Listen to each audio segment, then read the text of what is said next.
اعوذ باللہ من الشیطان الرجیم بسم اللہ الرحمن الرحیم وعد اللہ الذین آمنوا وعملوا الصالحات لهم مغفرۃ واجر عظیم صدق اللہ العظیم۔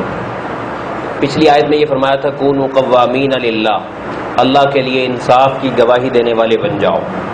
قوام کا ایک معنی گواہی دینا بھی یہاں پر ہے، اور دوسرا معنی اور ہے کہ اللہ کے دین کے لیے اپنے آپ کو ہم دم قائم رکھو، ہر اعتبار سے دین پر چلنے والے بن جاؤ کہ اس کائنات میں تمہاری نگاہ اٹھے تو اس نگاہ میں دین بھی ساتھ اٹھے، اور تمہارے جذبات اٹھے تو ساتھ دین شامل ہو، اور تم کسی چیز کو دیکھو تو جذبات میں دین شامل ہو، اٹھنا بیٹھنا کھانا پینا حرکت میں آنا، سکون میں آنا، آرام کرنا، جلوت اختیار کرنا، خلوت اختیار کرنا، ہر چیز میں دین کو اوڑھنا بچھونا بنا لو۔ یعنی یوں کہا جائے کہ ایک طرف اگر دین ہے تو یہ مسلمان بھی دین کی طرف ہے۔ حدیث شریف میں آتا ہے کہ جب کوئی ایسا بن جاتا ہے تو اس بندے کے لیے اللہ سبحانہ و تعالیٰ فرماتے ہیں کہ جب وہ اپنے کانوں سے دین کو اتنا سنتا ہے کہ پھر اس کے کان اس کے نہیں رہتے، میں اس کے کانوں کو اپنا قرار دیتا ہوں، اس کی آنکھ کو وہ اس کی نہیں رہی، وہ میری بن گئی، اس کا دل اس کا نہیں رہا، وہ میرا بن گیا، میں اسے اپنی نسبت عطا کر دیتا ہوں کہ یہ میرا ہے۔ اور جب اللہ تعالیٰ کسی کو کہتا ہے نا میرا، تو جبریل امین اس شخص کے شیدائی ہو جاتے ہیں، فدائی ہو جاتے ہیں، محبت کرنا شروع کر دیتے ہیں۔ اور جبریل امین کمانڈ ان چیف ہیں سارے فرشتوں کے، اعلان کرتے ہیں کہ اللہ سبحانہ و تعالیٰ کو وہ بندہ بے حد محبوب ہے، اس لیے تم سب کو آرڈر کیا جاتا ہے جتنے زمین پر ڈیوٹیاں کرنے جاؤ اس بندے سے پیار کرو۔ تو فرمایا کہ کونوا قوامین، قوام بن جاؤ اپنے آپ کو، یہ نہیں کہ ادھر دین ہے ادھر میں ہوں، ہمیشہ اپنے آپ کو دین کے تابع کر لو۔ اور ان اللہ خبیر بما تعملون، آیت کی آخر میں فرمایا کہ اللہ تعالیٰ کو تمہارے اعمال کی خبر ہے کہ تم کتنا کتنا دین پہ چل رہے ہو۔ اور آج کی آیت میں فرما رہے ہیں کہ اللہ تعالیٰ نے ایمان والوں سے وعدہ کیا ہے اور جنہوں نے نیک کام کیے ان سے وعدہ کیا ہے کہ لہم مغفرۃ، ان کی غلطیوں کو اللہ معاف کر دے، واجر عظیم، اور ان کے لیے بڑے اجر کا وعدہ ہے۔ یہاں پر عامل الصالحات کا کہ دو معنی ہیں، ایک اللہ کے حقوق کے اعتبار سے کہ جنہوں نے نماز کو، روزہ کو، زکوٰۃ کو، حج کو، اللہ کے احکام کو اچھے طریقے سے نبھایا تو میں ان کے لیے وعدہ ہے۔ اور دوسرا عامل الصالحات یہاں چونکہ پیچھے کونوا قوامین للہ شہداء بالقسط کے ذیل میں آیا تو اس کا معنی ہوگا کردار والا ہونا، کہ اللہ تعالیٰ کہتے ہیں اللہ وعدہ کرتے ہیں ان ایمان والوں سے جو با کردار ہو، جن کا کردار بھی ٹھیک ہو، گفتار بھی ٹھیک ہو، لا الہ الا اللہ جیسے دعویٰ ہے اپنا رویہ بھی ویسا ہو، اوڑھنا بچھونا بھی ویسا ہو، اپنی طرز زندگی بھی ویسے ہو، معاشرت بھی ویسے ہو، اور جلوت خلوت بھی ویسے ہو۔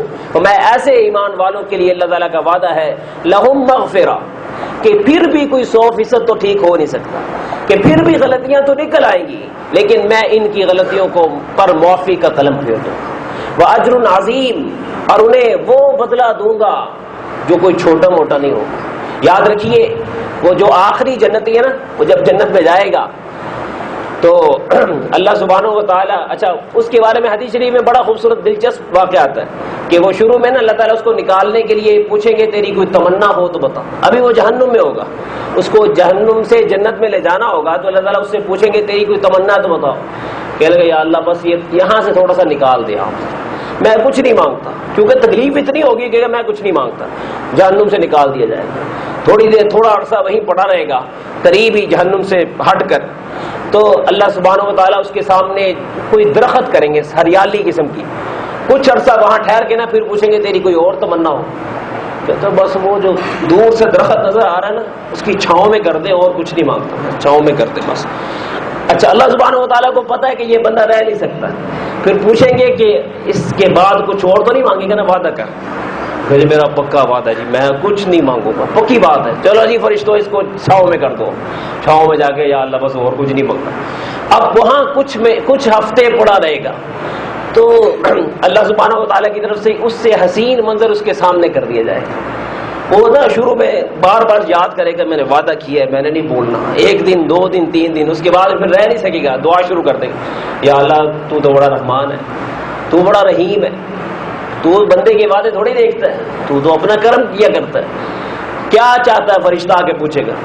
بس وہ جو اس سے زیادہ آگے والا سسٹم نظر آ رہا ہے تھوڑا وہ بھی دیکھنا چاہتا ہوں. کرتے کراتے آخر کار اللہ سبحانہ و تعالیٰ اسے فرمائیں گے چل تجھے پھر میں جنت میں داخل نہ کر دوں. کہنے لگا اس سے اچھی بات کیا ہو. اچھا یہ بتا تجھے کتنی جگہ چاہیے جنت میں. وہ کہے گا جہاں بس میں گھوم پھر لوں, بس اتنا ہو کہ میں سستا لوں, آرام کر لوں, تھوڑا سا کھانا پینا ہو جائے, بس میں اور کچھ نہیں مانگتا. آپ نے جن کو جنتیوں کو جو دیا سو دیا, میں اس کا حقدار ہی نہیں. تو جب اسے جنت میں لے جایا جائے گا, اسے مناظر دکھائے جائیں گے. اب اس کی رال ٹپکے گی کہ ایس جگہ تھوڑی سی جگہ نہیں لگتی, اتنے بڑا پلاٹ ہی ہونا چاہیے. تو اب کیا چاہیے تجھے؟ بس 5 میل تک کر دو.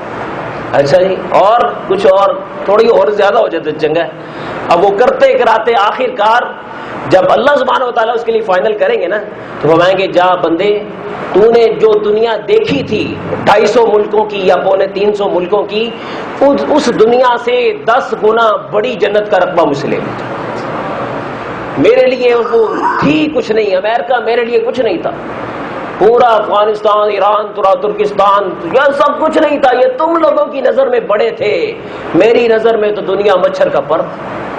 اس لیے میں تمہیں دے رہا ہوں اجر عظیم, بڑا دے رہا ہوں. تو یہ تو اس کو ملے گا, اور جو نیک بن کے جائے گا اس کو کیا ملے گا آپ سوچ سکتے ہیں. اس لیے دل چھوٹا نہ کریں. ہم لوگ کہتے ہیں یار سانو پتہ نہیں ملنی کہ نہیں ملنی. یاد رکھیے اپنے آپ کو کبھی بھی ہمت نہ ہاریں, بڑے مزے ہیں. مفتی حسن صاحب رحمۃ اللہ علیہ بانی جامع شرفیہ مولانا فضل رحیم صاحب کے والد صاحب فرمایا کرتے تھے ایک دفعہ جنت الاٹ ہو گئی اللہ کی قسم پھر مزے ہی مزے. وہاں سکون ہے, یہاں کچھ نہیں. یہاں تو دکھ ہے, ٹینشن ہے. بچہ ہو جاتا ہے مبارک ہو, اس کے بعد ڈاکٹر پہ لے جانا پڑتا ہے, یار بچے نے پیٹ ہی درد شروع ہو گئی, یہ ہو گیا وہ ہو گیا. دسیوں مسائل ہیں زندگی میں, ہر خوشی سے آگے ٹینشن, ہر غم کے آگے کوئی نہ کوئی غم. وہ جنت کیسی ہے جس میں ڈاکٹر ہوگا ہی نہیں, ہاسپٹل نہیں ہوں گے, وہاں پر گرمی نہیں لگے گی, سخت سردی نہیں لگے گی, وہاں بیماری نام کی نہیں ہوگی, وہاں آپ باربیکیو کھائیں پیٹ میں درد نہیں ہوگا, وہاں جناب آپ بڑا گوشت کھائیں, پرندوں کی اقسام کھائیں, گردے کی درد کا مسئلہ نہیں ہوگا, شوگر کا مسئلہ وہاں نہیں ہوگا, بلڈ پریشر کا مسئلہ نہیں ہوگا, فالج کا مسئلہ نہیں ہوگا, کوئی مسئلہ ہی نہیں. سوچ سکتے ہیں کہ وہ مزہ کیسا ہو. یہاں تو جناب دسترخوان پہ دیکھ کر بندہ کہتا ہے یار رات کو پتہ نہیں نیند بھی آنے کے نہیں, ہاتھ بڑھاتا ہے اور کانپ رہا ہوتا ہے کہ میں کھا لیتا تھا میں نل کیوں نے, اور کچھ نہیں تو بیوی تو ڈانٹنے کے لیے تیار ہوگی رات کو کہ بتا پہلے کیا کہ کٹ کھا کے آئے گا. وہ پریشانیاں پڑتی ہیں. اب اس اعتبار سے یہ دنیا کے مزے کچھ بھی نہیں آ سکتے.